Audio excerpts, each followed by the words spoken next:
Welcome to Danger, the channel where we dive into the world's most chilling true crime stories. Please like, subscribe, and hit the notification bell so you never miss an upload.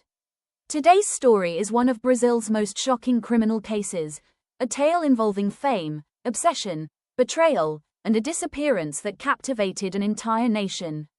This is the story of Bruno Fernandes de Souza and Eliza Samudio.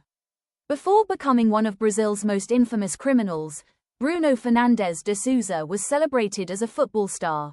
Born on December 23, 1984, in Brazil, Bruno rose from humble beginnings to become one of the country's most promising goalkeepers. His talent on the field earned him a place with the prestigious football club Clube de Regatas do Flamengo, one of the largest and most successful teams in Brazil.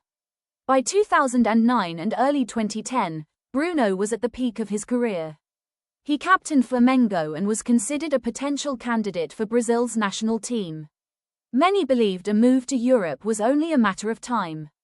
To fans, Bruno appeared to have everything: wealth, fame, admiration, and a successful football career. But behind the scenes, serious problems were developing. Eliza Samudio was a young Brazilian woman who had aspirations in modeling and entertainment. She met Bruno around 2009, and the two became involved in a relationship.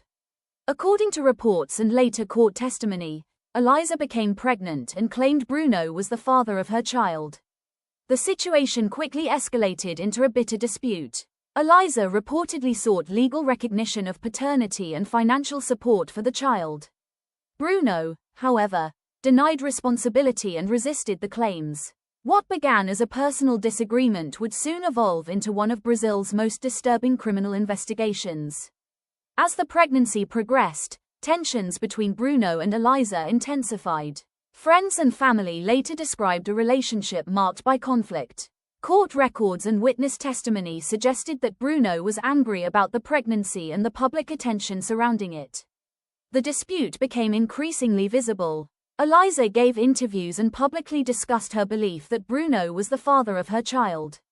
The matter threatened Bruno's carefully managed public image at a time when his football career was soaring. By early 2010, the conflict had become highly contentious. Few could have imagined the tragedy that was about to unfold. In June 2010, Eliza suddenly vanished. Friends and relatives became concerned when they could no longer contact her. She had seemingly disappeared without explanation. Her disappearance immediately raised alarm because she had been actively pursuing legal action regarding paternity and child support. Investigators soon began piecing together her final known movements. What they uncovered would shock Brazil. Evidence suggested that Eliza had been lured to a location connected to Bruno and his associates. Authorities believed she had been taken against her will. The investigation quickly shifted from a missing person case to a suspected homicide investigation. Police launched an extensive investigation. Detectives examined phone records, witness statements, financial transactions, and travel information. Several individuals connected to Bruno came under scrutiny. Investigators alleged that multiple people participated in a conspiracy involving Eliza's disappearance.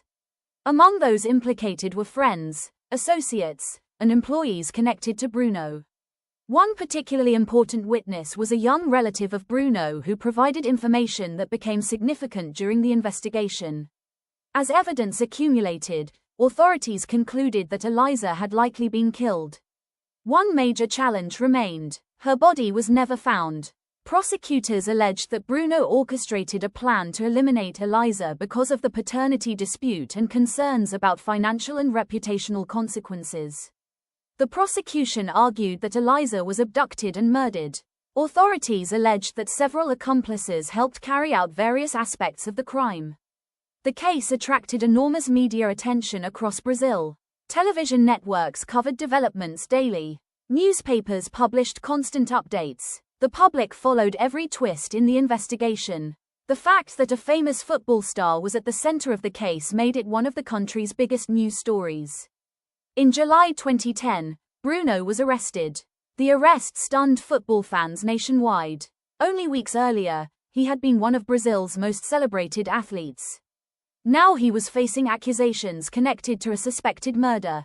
His football career effectively came to an immediate halt. Sponsors distanced themselves. Football officials condemned the allegations. Media coverage intensified. The story dominated headlines for months. The legal proceedings took years. Prosecutors presented evidence, witness testimony, and investigative findings to support their case. The defense challenged the allegations and questioned aspects of the prosecution's evidence. One unusual aspect of the case was that Eliza's body was never recovered. Despite this, prosecutors argued that the available evidence was sufficient to prove that a homicide had occurred. The court heard testimony from numerous witnesses. Investigators reconstructed timelines and events leading up to Eliza's disappearance. The prosecution argued that the evidence formed a consistent picture of what happened. In 2013, Bruno was convicted. The court found him guilty of crimes related to Eliza Samudio's death, including homicide-related offenses, kidnapping, and concealment of the body. He received a lengthy prison sentence. The verdict marked a dramatic fall from grace. Only a few years earlier, Bruno had been a national sports hero. Now he was a convicted criminal serving a substantial prison term. The ruling was widely reported throughout Brazil and internationally. For many observers, the conviction represented justice for Eliza and her family. One of the most controversial aspects of the case emerged years later. After serving part of his sentence, Bruno was granted release during legal proceedings and later pursued opportunities to return to professional football. The possibility of a convicted murderer returning to the sport sparked outrage. Many fans, activists, and commentators argued that such a comeback was inappropriate. Others pointed out that individuals who have served prison time are legally entitled to seek employment. The debate became a national conversation about crime, punishment, rehabilitation, and public accountability. Several clubs faced criticism for considering or signing Bruno. Public reaction was intense. Sponsors and supporters often voiced opposition. Amid the legal battles and media coverage, attention also focused on Eliza's son. DNA testing ultimately confirmed Bruno as the child's biological father. The boy was raised by members of Eliza's family. Many people viewed his situation as one of the most heartbreaking aspects of the case. He grew up without his mother and amid extraordinary public attention generated by one of Brazil's most infamous criminal cases. The Bruno Fernandes case remains one of the most discussed crimes in modern Brazilian history for several reasons. The suspect was a famous professional athlete. The victim had publicly identified him as the father of her child. The disappearance occurred at the height of Bruno's career. Multiple individuals were implicated. The victim's body was never recovered. The case generated years of media attention. It sparked debates about celebrity privilege and accountability. The story transformed from a paternity dispute into a criminal case that captured national attention and remains widely remembered today. The case of Bruno Fernandes de Souza and Eliza Samudio is a stark reminder that fame and success do not place anyone above the law.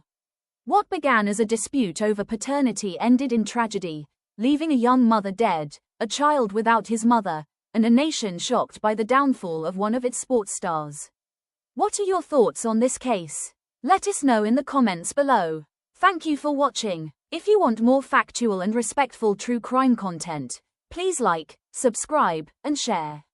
And as always, stay safe.